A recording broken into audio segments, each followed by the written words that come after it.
పాఠములో మూడవ భాగంలో మొదటగా నేటి క్రైస్తవులు దేన్ని ఆచరించమన్నాడు, నేటి క్రైస్తవుల్ని దేన్ని ఆచరించమన్నాడు, ఏవి చెయ్యాలనేటువంటి విషయాన్ని మనము నేర్చుకుంటాం.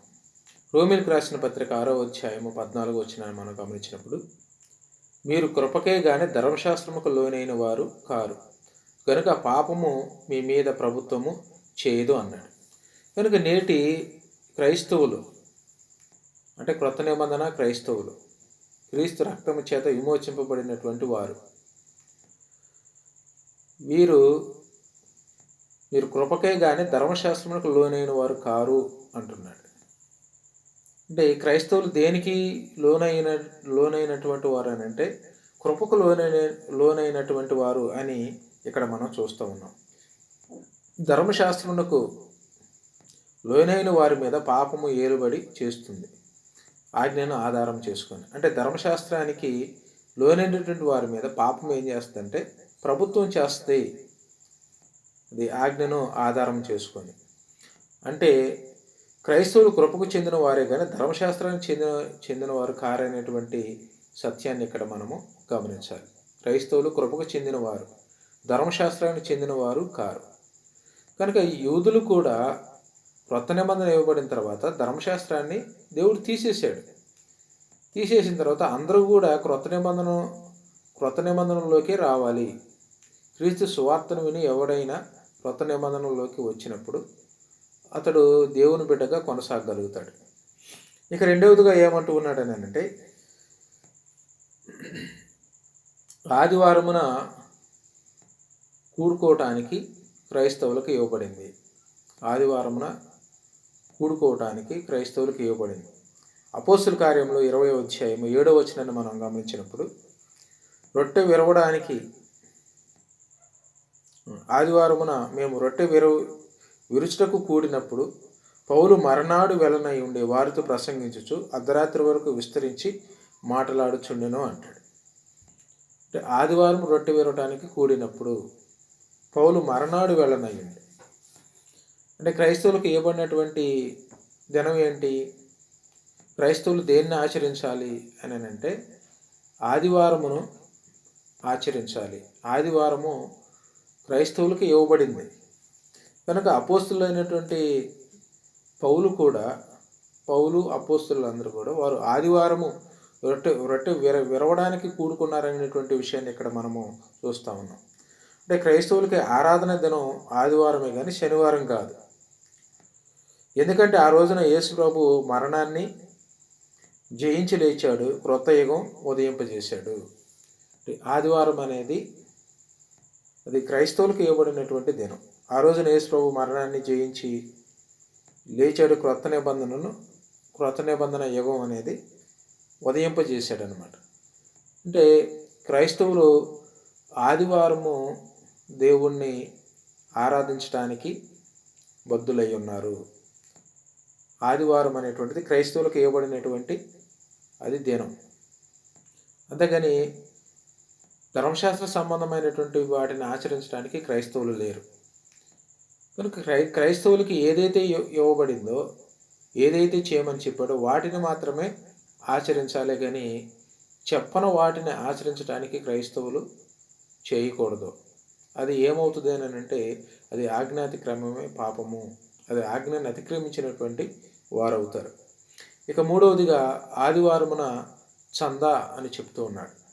కొరింథీయులకు రాసిన మొదటి పత్రిక 16వ అధ్యాయము 2వ వచనాన్ని మనం గమనించినప్పుడు, నేను వచ్చినప్పుడు చందా పోగు చేయకుండా ప్రతి వారమున మీలో ప్రతి వాడును తాను వర్ధిల్లును కొలది తన యొద్ద కొంత సొమ్ము నిలువ చేయవలెను అని చెప్తున్నాడు.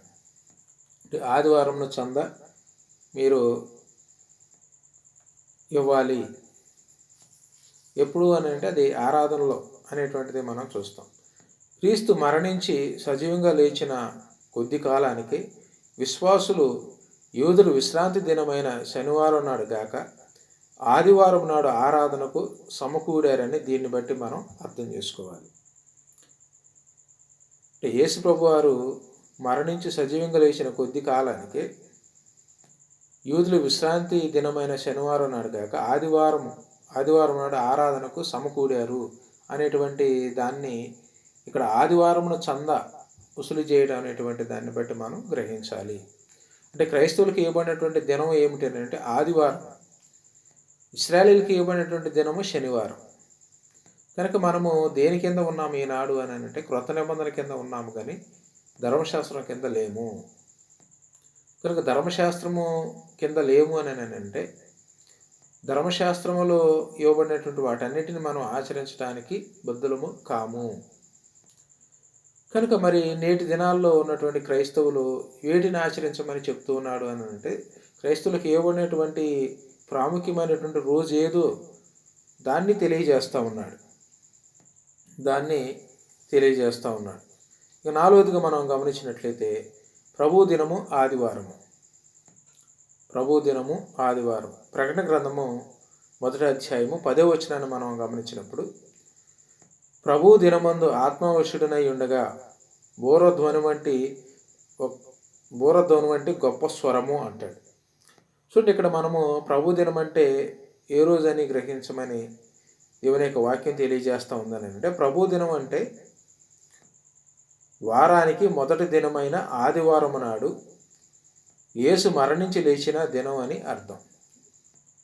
వారానికి మొదటి దినమైన ఆదివారం అంటే మనం వారాలు లెక్కించాలి అని అంటే ఏ వారం నుంచి లెక్కిస్తామనంటే ఆదివారం నుంచి లెక్కిస్తాం. అది మొదటి వారం, వారాల్లో మొదటి వారం. అలాగే ఇశ్రాయేలీయులు అయితే సోమవారం నుండి లెక్కిస్తారు ధర్మశాస్త్రాన్ని బట్టి. కనుక మొదటి రోజు, వారంలో మొదటి రోజున ప్రభువు సమాధిని జయించి లేచినటువంటి దినం ప్రభువు దినము. అది పునరుద్ధాన దినము అని అంటాం మనం. కానీ క్రైస్తవులకు ఇవ్వబడినటువంటి ప్రాముఖ్యమైనటువంటి రోజు దినము ఏమిటని అంటే ఆదివారం అనేటువంటి సంగతిని ఇక్కడ మనము చూస్తూ ఉన్నాం. ఇంకా ఐదవదిగా ప్రభు పునరుద్ధాన దినము ఆదివారం. మత్తయి సువార్త 28వ అధ్యాయము 1వ వచనం నుంచి 6వ వచనం వరకు మనము గమనించినప్పుడు ప్రభు పునరుద్ధాన దినము ఆదివారం అనేటువంటి విషయాన్ని అక్కడ మనము పూర్తిగా గ్రహించగలం.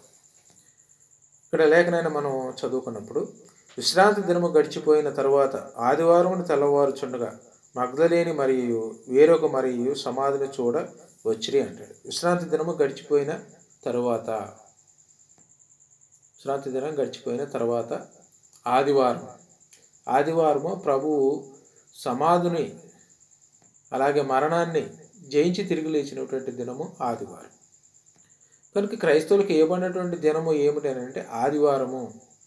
క్రైస్తవులు ఏ దినాన దేవుణ్ణి ఆరాధించాలని అంటే ఆదివారము.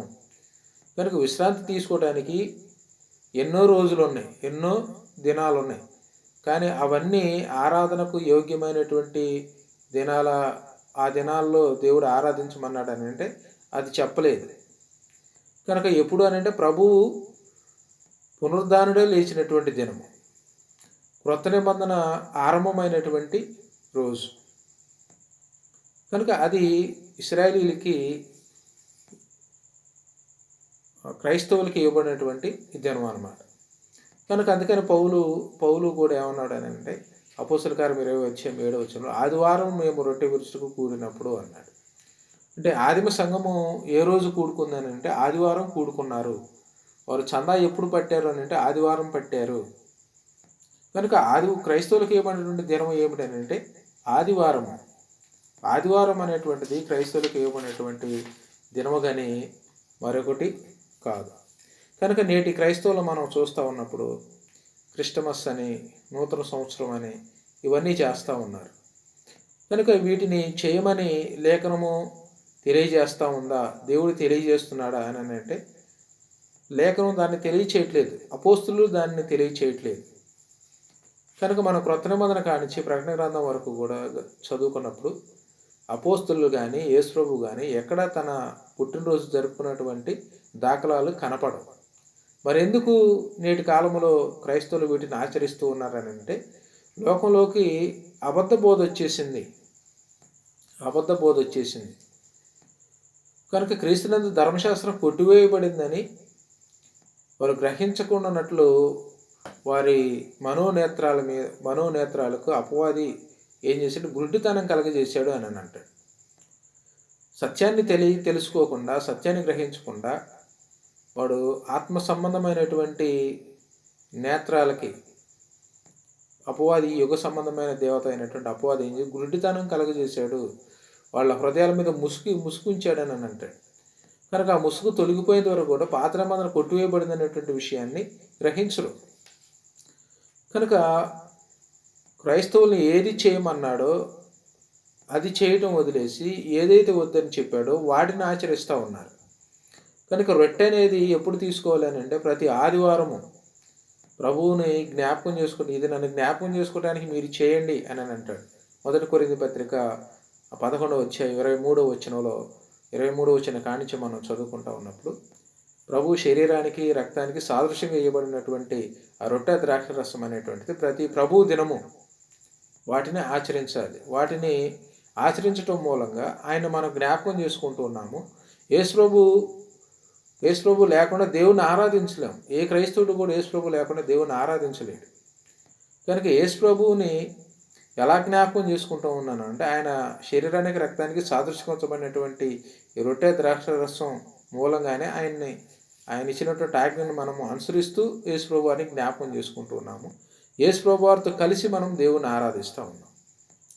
కనుక వీటిని చేయకుండా, వీటిని ప్రతి ఆదివారం తీసుకోకుండా నేను దేవుని ఆరాధిస్తున్నాను అని అంటే ఆ ఆరాధనలో ఎవరు లేరంటే యేసుప్రభు లేడు. అక్కడ యేసుప్రభు లేడనేటువంటి విషయాన్ని నేటి కాలంలో ఉన్నటువంటి అబద్ధ బోధకులు గ్రహించలేకపోతున్నారు. కనుక ఏం చేస్తూ ఉన్నారు అని అంటే నెలకొకసారి, లేకుంటే నెలలో మొదటి ఆదివారము, లేకుంటే 2 నెలలకు ఒకసారి, లేకుంటే సంవత్సరానికి ఒకసారి, 6 నెలలకు ఒకసారి అని ఈ విధంగా వాళ్ళకు నచ్చినట్లు దాన్ని మార్చేశారనమాట. కనుక ఈ పండుగలు ఇవి మాత్రం ఖచ్చితంగా చేస్తారు. డిసెంబర్ 25, అలాగే గుడ్ ఫ్రైడే, అలాగే న్యూ ఇయర్, వీటన్నిటిని మాత్రం ఖచ్చితంగా చేస్తారు. కానీ ఏదైతే వదిలిపెట్టకుండా చేయమన్నాడో, ఏదైతే జ్ఞాపకం చేసుకోమని చెప్పాడో ఆ ప్రభువుని ఆరాధనలో జ్ఞాపకం చేసుకోరు. అది విడిచిపెట్టేశారు. అది వారికి తోచిన టయాన వారికి నచ్చినట్టు చేయడానికి వారు పూనుకున్నారే కానీ లేఖనాన్ని, గ్రంథాన్ని అనుసరించి గ్రంథం మనకి ఏం తెలియజేస్తుంది, అపోస్తులు మనకి ఏం తెలియజేస్తున్నారు, దేవుడు ఏది చేయమని చెప్పాడనేటువంటి విషయాలను పక్కకు పెట్టేశారు. కనుక సంఘంలోకి అబద్ధ బోధ వచ్చేసింది. అలాగే అబద్ధ బోధలో నేటి క్రైస్తవులు అని పిలువబడేటువంటి మత శాఖలు వీరందరూ కూడా కొనసాగుతూ ఉన్నారు. కనుక వీరు కొనసాగుతున్నారని వారు దేవుని సత్యానికి వేరుగా ఉన్నారని నేను చెప్పడం కాదు, గ్రంథమే తెలియజేస్తూ ఉంది. గ్రంథమే అది తెలియజేస్తూ ఉందని కానీ తెలియజేస్తుందని నేను కాదు.